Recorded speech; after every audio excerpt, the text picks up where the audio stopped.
Hi, everyone. You are welcome back to your lecture 2 on MCPD 725, Psychopathology in Counseling. In our first encounter, we discussed the genesis of psychopathology.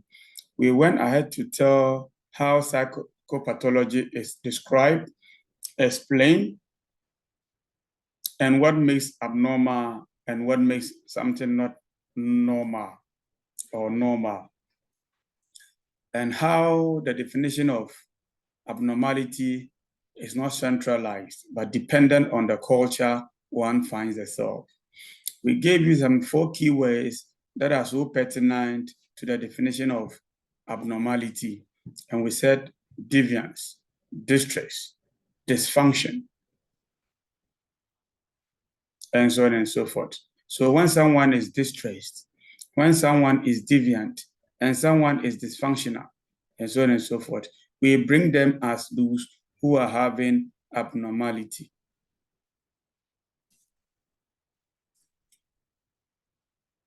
So today we are going to talk about the theories or the models that explain abnormality.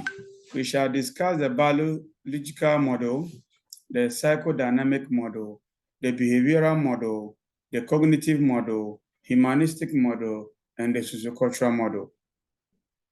As we say biology, we are going to talk about the genes and the chromosomes as they form we as human beings and how we became human beings through our parents. With the psychodynamic, we are going to talk about the unaddressed childhood events that could cause someone to behave different from how everyone is behaving. With the behavioral model, we are going to talk about how the environment influences your actions that can lead you to behave wrongly and can be tagged as abnormal. With the cognitive model, we are going to talk about your reasoning, your thinking ability, your thoughts that reflects the way and manner you do things, which go against your right thinking. With the humanistic model, we are going to talk about how when someone is denied an opportunity, you are not being recognized, which could lead you to behave abnormally. And lastly, we are going to talk about the intertwining nature of the culture and society and how these two great features or aspects come together to determine how abnormal or normal you become as a human being. So with the biological model, they view abnormality or illness as a result of a malfunctioning or dysfunctioning of a particular part of the individual. They point out problems in the brain anatomy, the brain chemistry, and the brain circuitry as a cause of such behaviors. So when something occurs in your system, biologically, it is that thing that leads us to become abnormal or behave abnormally. And there's a connection between psycho disorders and the problems in a specific structure of the brain. So when we are ill, it means a particular part of the brain is not functioning well. When we are abnormal, it means a part of the brain is not doing its work as it's supposed to do, hence abnormality. There are connections. As we said earlier. And one such disorder of the brain is Huntington chorea, a shaky behavior where the person shakes. When they are talking, their lips shake. When they are walking, the parts of the body shake, as if they are dancing a zone two. Meanwhile, that is how they walk. Such individuals, when they go further, they can become immobile and they can become some people who cannot verbalize. They can't talk again because of those seizures that occur in their life. So they make involuntary actions all the time. This disease has been linked to the part of the brain cells called basal ganglia and the cortex. Parts of the brain called basal ganglia or the cortex. They are linked to the movement of the individual. And when those parts of the brain are not functioning, it leads us to experience Huntington chorea. We have the neurotransmitter. They are the chemicals that signal the brain and give directions as to what the brain should do to the environmental factors that impinge on our senses. So they have been learned that each neuron uses only certain kinds of these neurotransmitters. Studies show that abnormal activity by certain neurotransmitters is sometimes associated with mental disorders. So when the neurotransmitter is not functioning well, or the neural wire is not working well, it can lead someone to experience abnormality. We have depression. Depression is a result of what? Norepinephrine. And again, it's also as a result of what? The neurotransmitter, which we turn serotonin in us. When we have them in low, we have them in less quantity, they can lead us to become depressed. So for someone to leave depression and become so hyper, then they need to increase the activity of that neurotransmitter called serotonin and norepinephrine.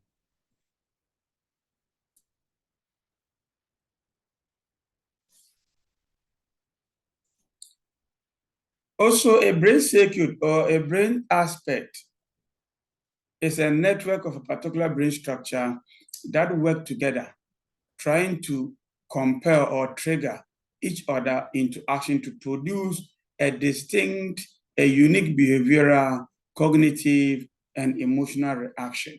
So whenever you hear brain circuit, it's a network of brain structures that work in tandem to produce a unique behavioral, cognitive, and emotional reaction to environmental factors. An example such as the fear circuit. When you exhibit fear reactions, it is linked to the brain circuit consisting of a particular structure, including the amygdala and the prefrontal cortex. Amygdala and the prefrontal cortex, whose neurons extend to each other through the fiber pathways, enabling them to trigger each other into action.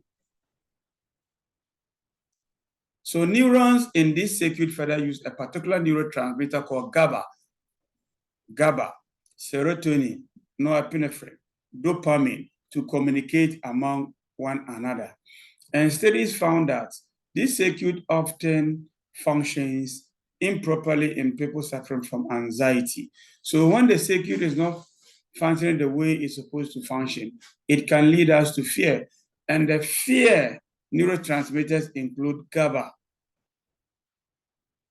gamma aminobutyric acid, that is GABA, gamma aminobutyric acid, that is GABA. Serotonin, when serotonin is drained into our system, we feel drowsy. When you are being given dopamine, you are being hyper. Norepinephrine, you are being depressed.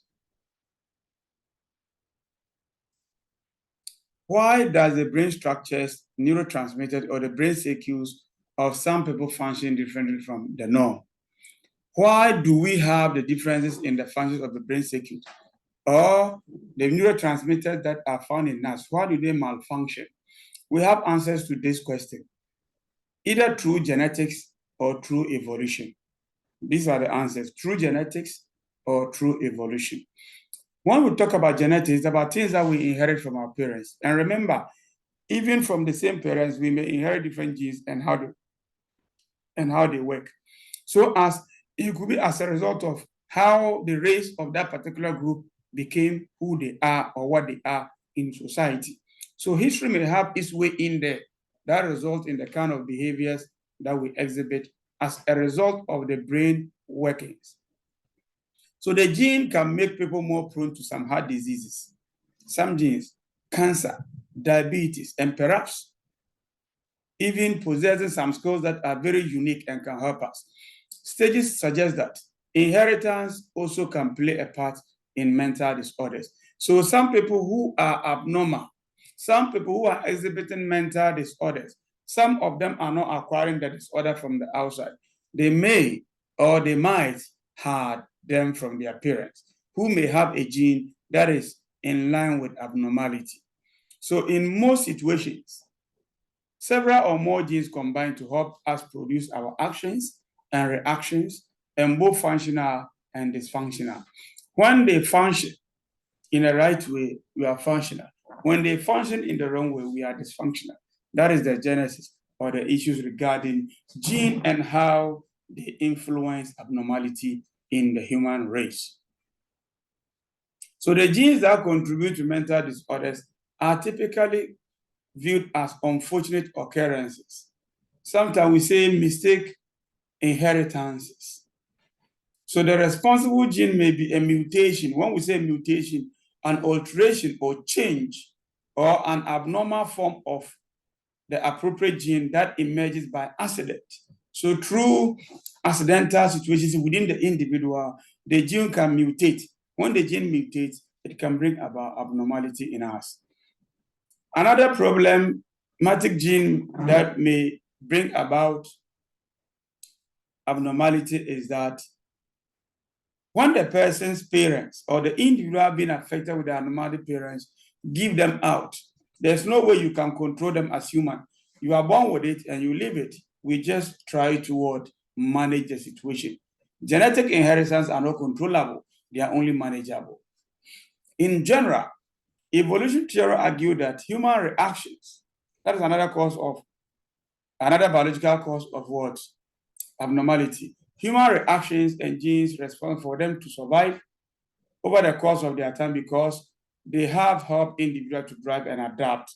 We are able to trace how people were able to leave a particular situation or had an encounter and they were able to control it. So our ancestors who have had the ability to run fast or were able to craft, to hide, were most able to escape their enemies and to reproduce. So we are able to sustain ourselves, to withstand the pressures, and we are born again. So gone are the days. There were so many things that our brothers and sisters, our parents, our grandparents sat us down and told us about how they were living life. But today, they have been a change in it. And when we are going by those traces, we are dealing with what? Evolution and how it influenced our behavior in terms of abnormality. So the genes responsible for effective walking, running, problem solving were particularly linked to be passed on from one generation to the other. So they say human beings started from apes or gorillas.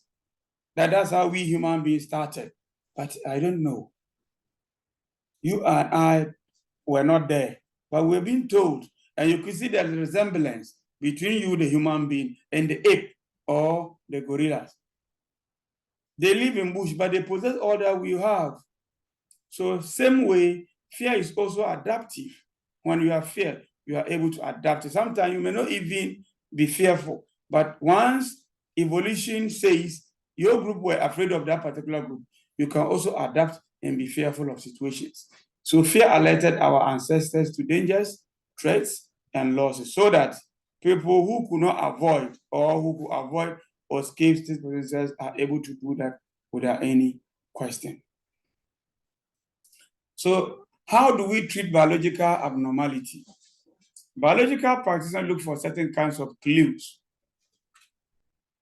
or signals when they treat people who are behaving abnormally. Sometimes they look at, does the person's family have such a trait in them? They ask such a question. Do they have a resemblance in genes? Once the clinicians have pinpointed physical sources of dysfunction, they are in a better position to choose a biological course of treatment for the individual person being affected with the abnormality. We have three ways in treating abnormal through the course of biology. We give drug therapy, brain stimulation, and psychosurgery. We give drugs for the person to take and be out of the situation. We can also stimulate the portion of the brain that is responsible for that to work the way it's supposed to work, and we can do psychosurgery. So psychotropic medications that primarily affect the brain and reduce many symptoms of mental dysfunction are given. Brain stimulation intervention that direct or indirectly stimulate the brain in order to bring about psychological improvement, such as electroconvulsive therapy. They attach electrodes into the brain, and it is being sparked to work on to bring a change in the way and manner we behave, so that it can bring us from the deviation to more a well-absorbed, a well-accepted, a well-adapted kind of behavior on earth or in the environment the person affected find itself. We have the psychodynamic model. Psychodynamic model. That abnormality occurs as a result of an unconscious part of our brain or our thinking thoughts. And again, abnormality occurs as a result of unaddressed childhood anxiety or childhood experiences. So these unconscious part or childhood anxiety or distresses are internal forces that cause us to behave the way we behave. And the key theories among them here is Sigmund Freud. Sigmund Freud. He said any behavior that we exhibit is as a result of unaddressed early childhood experiences. At the same time, these unaddressed early childhood experiences influences and determines how one behaves as an adult. And to him, we have unconscious mind, conscious mind, and subconscious mind.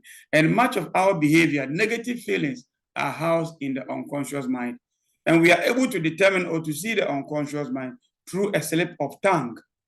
When you slip a tongue, when you say something that you never thought of saying, it's what we term a slip of tongue. They are the clues to what we have in our unconscious mind. We also have the free association. Free association. This free association is when we allow someone to think aloud and say all that they have, so that you'll be able to jot down the consistencies and inconsistencies in their thought.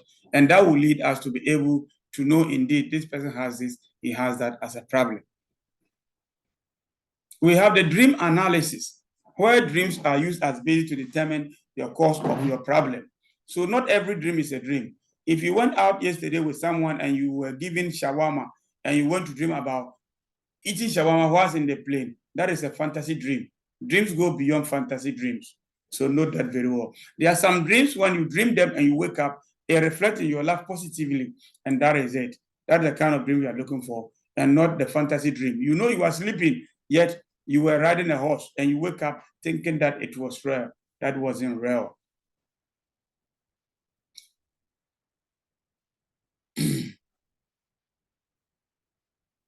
So these are the only ways that we aid people to be able to come up with good ways to be able to behave well, behave accurately, properly, and get out of abnormality. We have the free association, that is dream analysis, catharsis, and working through.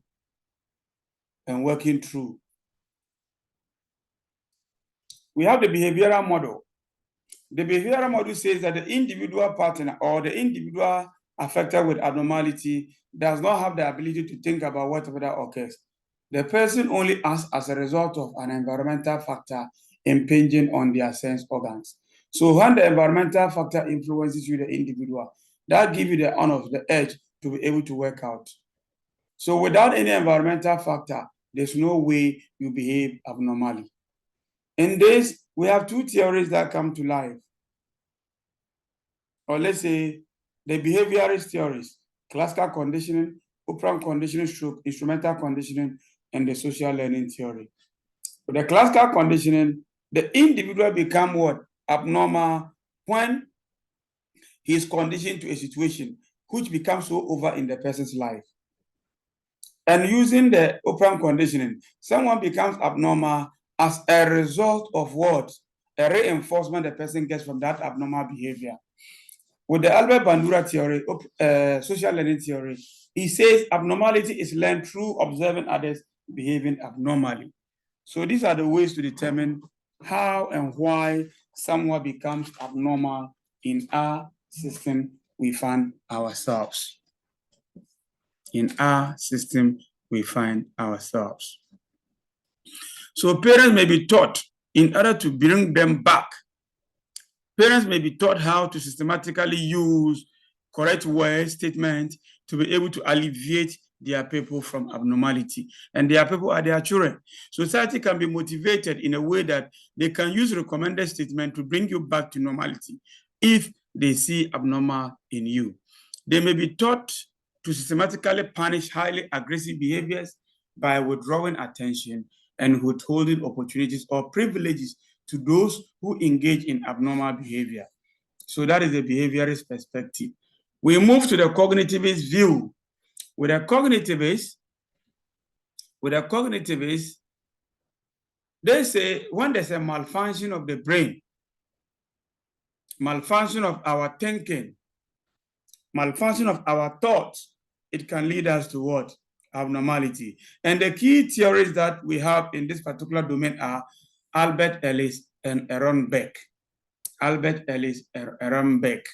So we are going to talk about how Ellis and Aaron Beck gave us the view of abnormality as we know.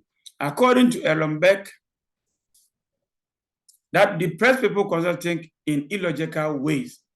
Beck says when you have illogical thinking, that can lead you to abnormal behavior because you feel that things are not working well and these are happening because of A, B, C, D. What's supposed to say that once it is working wrong, I can do this to change it. If you are unable to do that, it means you are thinking negative. Illogical behavior as a result of illogical thoughts. And they may, for example, overgeneralize their thoughts to mean a different thing that can go against them. So they draw a conclusion that for someone to be able to think well, then, or for someone to be treated from abnormality using the cognitive view, then we need to have a cognition-focused therapist to use strategies that are in line to help the people to think rightly and not illogically. So Beck believes that the role of therapy is to guide clients to identify and challenge any negative thoughts that they have in them and take away every biased interpretations that they have given to themselves so that they'll be able to correct the errors they have and think logically and think rightly to contribute to the improvement of their system. So these are the therapeutic ways we use: cognitive restructuring, reframing your thoughts, guided discovery. You are being guided to self-choose how best you can think right and act right to get away from abnormality. Then we expose you to things that makes you think negatively so that you'll be abreast with them and move away from them. We can do journaling or thought records to be able to move away from abnormal thinking using the cognitive treatment. We have the humanistic way. The humanistic model or theory says that abnormality or psychopathology occurs from needs that are not met, things that we want but we are being denied. So when the person is being given the opportunity in the environment, when the person is being given all that he needs, there's no way abnormality will occur in the person's life. So to the humanistic model, abnormality occurs as a result of unresolved needs. And needs are things that we can't do without. So when they are provided, we are able to move on. To them, for someone to be out of it, then we need to love the person unconditionally. We need to provide an opportunity for the person regardless of what they came with. And we need to have an assumption that everyone has a skill. Given the equal opportunity or the same opportunity, the person can live the life that he or she wants. And the key theories that propounded the humanistic value model are Carl Rogers, Abraham Maslow. Carl Rogers and Abraham Maslow.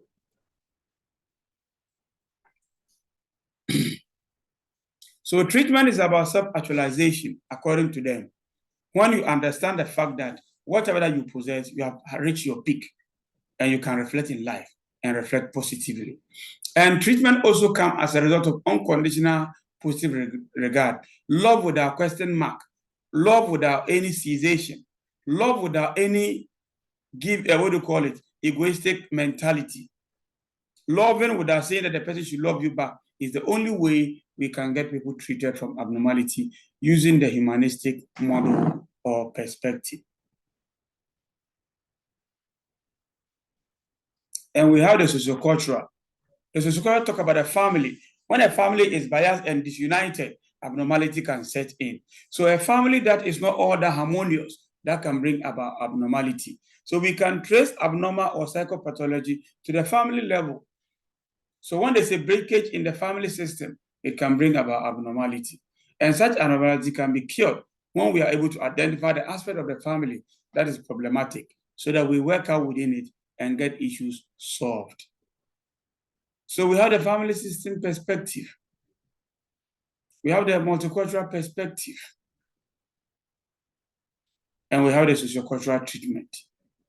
So cultural issues, family issues can bring about abnormal behavior in us. We have the integrative model. This model says that no single model explains the cause of abnormality, or how we can treat abnormality. They borrow views from the biological perspective, psychodynamic perspective, the behavioral perspective, the cognitive perspective, the humanistic perspective, and then come about spirituality as well. In all, we call it the biopsychosocial model. Biopsychosocial model. Into brackets, spirituality. We add spirituality. It means abnormality is caused by several factors, and treatment must consider several factors in order to get the person out of the ailment or the psychopathological behavior they engage in. So this ends our second lecture or week 2 lecture on psychopathology. Each one is encouraged to have a look at it, guide against whatever that you do, and do the right thing and have the best from the lecture. Have a wonderful moment, and we meet again.